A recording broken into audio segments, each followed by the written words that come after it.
I've been thinking a lot about why are some people able to make changes, lifestyle changes, and other people are not. Why are some people able to get control of their health and others are not? Why are some people able to get control of their finances and yet others are not? A lot of people, they have similar backgrounds, they have similar upbringings, similar levels of education. What is it, that is making some people have that, some people call it, that edge, or, that secret sauce. Some people,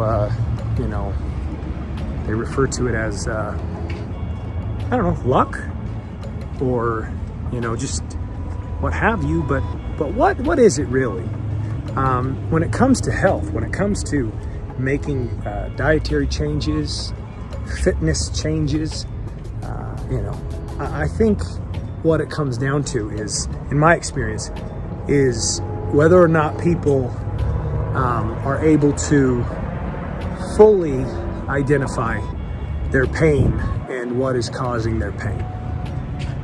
So if you knew for certain, see, we want to believe that those things we're eating are just having a little impact. We don't want to believe that they're having a tremendous impact, that they are, really, really robbing us and hurting us. But I was thinking about an old concept that an old friend taught me, which is the demand for change. You hear a lot of people say, well, I hit rock bottom. Is hitting rock bottom a prerequisite to making change? Do you have to hit rock bottom in order to change for the better? Not necessarily, but the demand for change has to be greater than, or let's say that the demand for change has to be equal to one's pain, whatever that might be. So if you can identify what is your pain, and then how is that affecting you? How is your pain affecting your life? How is it affecting you? So let's go back to my pain. June 2020. I am in so much pain. What was my pain? Well, my pain was that I had tremendous amount of brain fog. I had no mental clarity. I was losing my memory. My creativity was gone. My motivation was gone. My ambition was gone. Everything was shot. Okay? That was one. The other thing was I couldn't digest or process foods. I couldn't eat my own nutritional products. That was discouraging because the shakes were making me sick. What else? They'd always would, but I couldn't eat hardly any. I didn't even know what I could eat anymore because everything I would eat would just haunt me and cause me so much distress. Emotionally, I was completely gonzo. I was angry. I was sad. I was distraught. I was operating from a place of scarcity, desperation, fear. I was so far gone. I was lashing out at the people that I loved the most. I was totally off base in my assessments of what was. Didn't know it at the time, but I was. And just everything was just completely... But here's the funny thing. This was not born of some climactic thing. This was accumulative. This had built up over years and years and years of mistreatment of my body. And I didn't do it by intent. It wasn't by design. I didn't realize I was doing it. You see what I'm saying? So did it take me hitting rock bottom in order for me to recognize that there's a pretty big demand for change here? If I'm going to make anything of my life from this point forward, okay, at 40 years old, then something's got to give. And I identified that pain. The pain was so severe and it was so strong and it was so vast. And I was able to identify that pain and identify that it was robbing me of my life.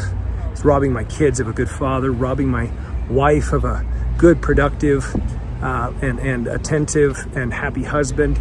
I recognized that pain. I identified that demand.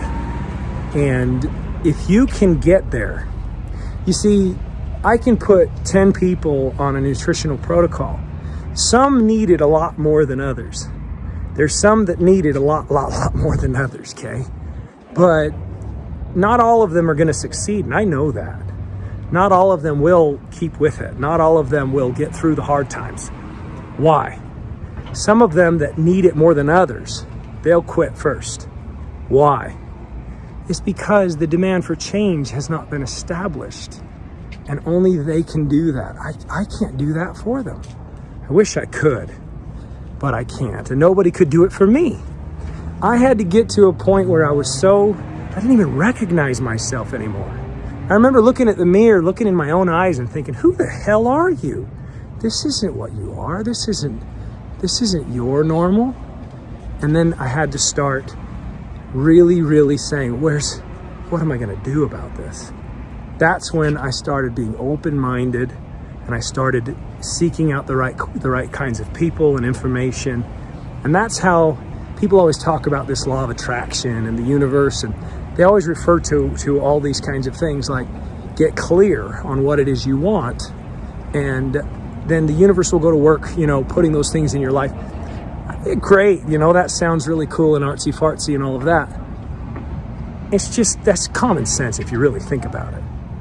Go buy a car, you'll start seeing those same cars everywhere.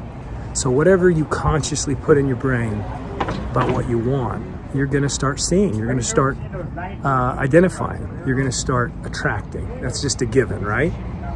But until you recognize that pain, stop rationalizing, stop justifying, stop making excuses, stop pretending, okay? Stop pretending it's not affecting you. Stop pretending it's not hurting you. Cut it out. Be real, be honest. Be honest with yourself. Stop hiding. Stop faking. Stop lying. That's what I had to do. And when I finally got right with myself, and I was honest with myself about what I was going through, things started to show up in my life. And at that point, because I had identified the pain, because I knew the demand for change was so significant, I was ready. I was in a place where it was, okay, it's time to do something about this. I remember that critical moment where my wife looked at me. She said, Sean, I don't even recognize you anymore. I said, what are you talking about? Because I was still proud and I was still justifying. I was still rationalizing. I said, what are you talking about? Don't recognize me. She said, Sean, you're not the same anymore. You used to have all these these motivations. You used to have all kinds of discipline. You used to be ambitious. You used to be an achiever. You love challenges. I don't recognize you anymore, Sean. And I said, I work out. And she goes, well, yeah, but there's so many other things, just because you work out, that doesn't mean that you're well. That doesn't mean that it's all, you got your stuff together. I took it as a personal challenge. I felt something burning inside of me. I thought, is she right? Who knows me better than her? Is she just saying this to hurt me? Is she just saying this because she's jealous of me? Is she saying this because she's in a bad state and needs to lash out at somebody? But then something clicked. I thought, something's got to give, man. Something's got to give. I have got to get feeling well. And then things just started showing up in my life. This is where ᴱᴿShred was born. All the different components of ᴱᴿShred converged so quickly, and it was just all so clear and gave me back my health so fast. And that's what it's doing for so many others. Now, is it a fit for everyone? No. Why? Because the demand for change has to come from them. They have to be able to identify their pain. That's where it's at. So have you identified yours? Have you? Do you have the quality of life that you'd hope for? Are you able to do what you want to do? Are your relationships where you would hope for them to be? Do you enjoy what you do? Do you get out and are you active like you'd hope to be? Are you improving? Are you setting goals? Are you motivated? It all has to come from you, man. That's why motivational speakers is all this stuff like, I'm sorry, but it has to come from within. Otherwise, it's all extrinsic. It's all stuff that motivates you, but it's not sustaining. It has to be born from within. And you can find that. Everyone can find that. If you've ever seen anybody do something miraculous, you must understand that it came from within them. Not their coaches, not their trainers, not their everything, not their, no, it's them. It's born from them, it's born from within, and only they deserve that credit. Okay? So find it. Find that motivation. It's deep within inside you. What is your pain? Do you see the demand for change? Then it's time for change. You say take me on a treasure hunt. I long for something new. Have you heard the fairies when they sing and dance?